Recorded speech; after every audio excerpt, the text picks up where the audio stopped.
Of the siege on Gaza, we celebrated Arab Idol. We peered into screens and voted. We peered into the screens and voted only because here is the only place we're allowed to vote. Here we have a say in nothingness. We saw our supposed president of our supposed state happy to sell us a victory because the taste of exile and betrayal is heavy like crust on our tongues, because the taste of exile and his betrayal is heavy like crust on our tongues. We saw our supposed president of our supposed state happy to celebrate and sell us another victory, because the taste of exile and betrayal is heavy like rest on our tongues, like a flashy red sign in Ramallah that declares, "We Ramallah."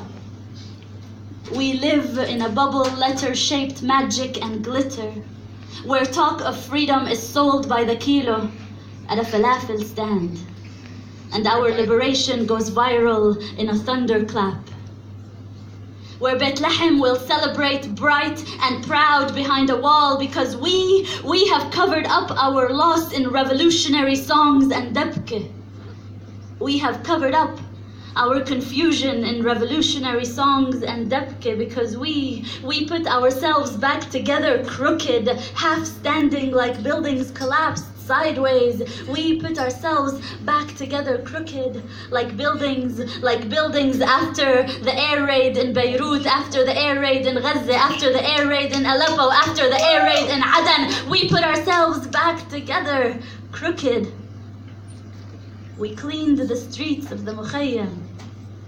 We cleaned the streets of our Mukhayyam and we swept them of all memory. Hid the shrapnel on our smiles and kept walking. We hid the shrapnel on our smiles. We hid the shrapnel in our spines. We hid the shrapnel and we kept walking. We kept walking firmly in our own funeral procession, marching towards another fake idol. As Halab burned, we celebrated Arab Idol. As Aden burned, we celebrated Arab Idol. As Ramallah slept to the sound of the siege on Gaza, how many of you were celebrating Arab Idol?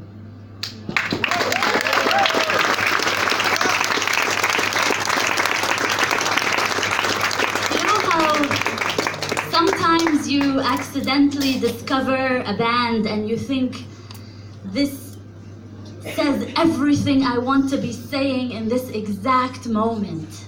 This has the anger, the punch, the resilience, the sweetness, the music, the words that all come together to fit our exact mood right now. And for me, our next band did exactly that. Nardistan is a disconcerting and intoxicating land, a world shaped by exiles in search of freedom, bringing together enchanting melodies, mystical, musical, troubling texts. There is nothing more beautiful than seeing classical Arabic poetry by the likes of Ahmad Matar, by the likes of Gibran Khalil Gibran being put to exciting music, somewhere where it's Rage Against the Machine and the best of hip-hop melting together musically. This band is really taking what is called independent and alternative art to the next level. And again, these poets that